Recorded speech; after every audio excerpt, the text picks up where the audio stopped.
छत्तीसगढ़ राज्य महिला आयोग की अध्यक्ष डॉक्टर किरणमयी नायक की अध्यक्षता में बेमेतरा कलेक्ट्रेट सभा कक्ष में जन सुनवाई आयोजित की गई। इस दौरान बेमेतरा और कवर्धा जिले के कुल 25 मामलों पर सुनवाई की गई। जन सुनवाई में आयोग के सदस्य ओजस्वी मंडावी और लक्ष्मी वर्मा भी मौजूद रही। बेमेतरा जिले के लिए यह चौथी जन सुनवाई थी, जबकि राज्य स्तर पर यह 324वीं सुनवाई थी।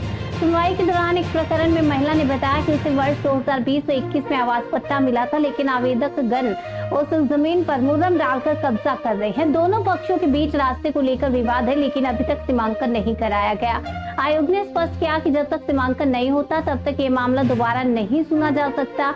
इसी तरह पथर्रा गांव के ग्रामीणों ने एथेनॉल फैक्ट्री से आने वाली तीव्र दुर्गंध की भी शिकायत की, जिससे उनका जीवन प्रभावित हो रहा है। इस पर आयोग ने कलेक्टर से स्थल निरीक्षण करने की अनुशंसा की है। एक अन्य प्रकरण की सुनवाई रायपुर स्थित महिला आयोग में 30 जून को की जाएगी, जिसकी जानकारी मौखिक रूप से दोनों पक्षों को दी गई है।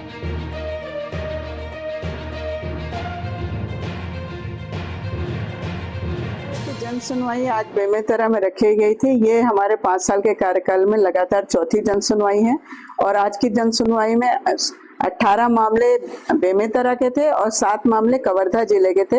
तो 2 जिलों की जन सुनवाई में कुल 25 प्रकरण रखे गए थे और इन 25 प्रकरणों में आज 17 प्रकरण नस्तीबद्ध हो गए हैं और कुछ मामले रायपुर ट्रांसफर भी किए गए हैं आवश्यकता के आधार पर।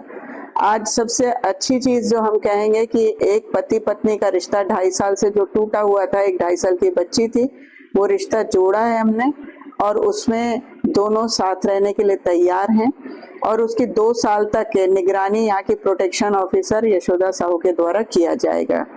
हमने उसको समझाइश देकर भेजा कि अब ये मान के चलो कि ये लड़की जो है आयोग की ही बच्ची है, तो अब इसको तंग मत करना और परेशान मत करना। दूसरा, देखिए पथर्रा वाले एथेनॉल फैक्ट्री के मामले में जो अनावेदक हैं, फैक्ट्री ओनर और उनका एक मैनेजर का, वो दोनों ही राज्य से बाहर होने की सूचना उनके विभाग के कर्मचारी द्वारा दिया गया और उस प्रकरण को भी रायपुर सुनवाई के लिए रखा है 30 जून को और उनको अल्टीमेटम दिया गया है कि सब वहां उपस्थित हो अपने दस्तावेज के साथ। पथर्रा के कर्मचारियों के द्वारा स्थल निरीक्षण के लिए हमसे कहा जा रहा था, तो आवश्यकता अनुसार इसमें बेमेतरा कलेक्टर से फिर बात किया जाएगा।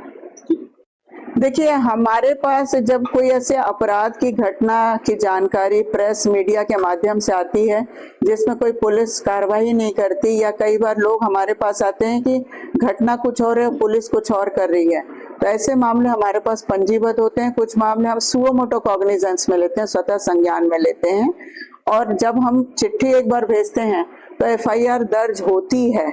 नहीं होने वाली शिकायत अभी तक तो नहीं आई है।